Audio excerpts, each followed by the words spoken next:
Benidorm.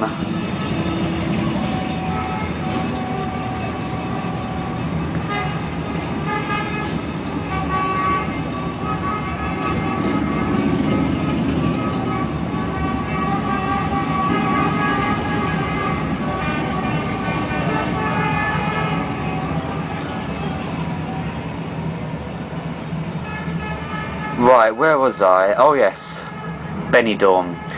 This is where I'm currently staying. So those of you who plan on going on a holiday to Benidorm this year or next year, do let me know, because we can meet up and talk about games and have a drink somewhere or two. But anyway, let me just get past my parrot. Don't worry, he's not going to bite you.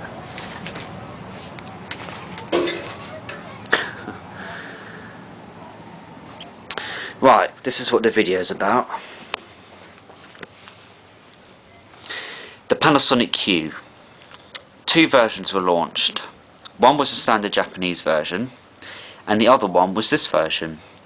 The slightly rarer version and the slightly more expensive version that was slightly modified, slightly modified to play American software on it. And the reason why I've got it in this position is to show you two particular reasons why exactly this is different from the standard Japanese version, which most people have. So first of all, which you can clearly see, is the remote. The remote is not the standard one. It hasn't got the Panasonic branding on it or the Japanese writing. It's the original English Remote Q DVD Plus game player overlay, which was put on professionally, not by me. And you do need this to play, to use the remote, otherwise you don't know what half the buttons do. And these remotes go for a lot more money with the overlay intact, and as you can see, the design sort of matches the Panasonic Q anyway. And I did buy this from an English seller, this whole package, so for it to be quite a special version is really nice. But yeah, this is the remote.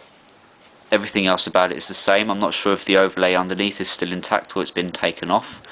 But yeah, this is the English overlay. So that's one of the reasons. And the other reason, which I'll show you now,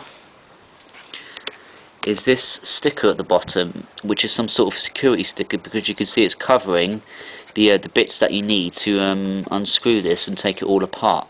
It's got 3rd of April 2003 and it's got USA. And all of these are stamped with this sticker if they have been modified, and this one has, because it's covering a little hole. You can see I'm actually pressing down on somewhere. A little gap there, sort of like the PlayStation security warranty sticker.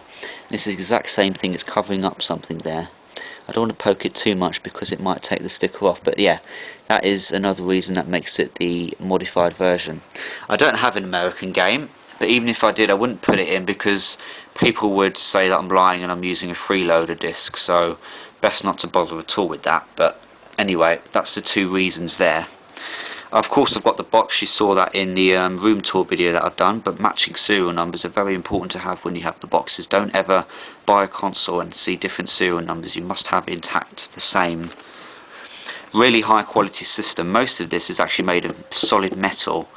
It's quite weird, it's only got one fan. The GameCube has two fans, one on each side, but this only has this here, so quite unique. Another unique feature, it's one of actually the best designed systems in the world, because it's got the luxury chrome effect, mirror glass finish, which no other system has. This just looks absolutely timeless.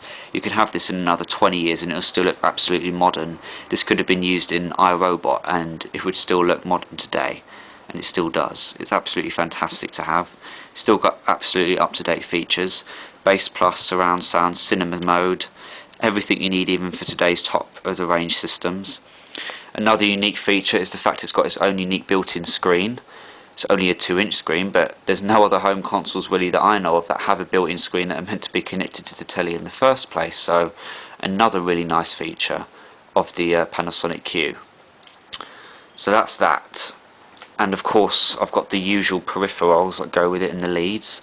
AV and power cables, and I do need an adapter for that before I can start using it properly.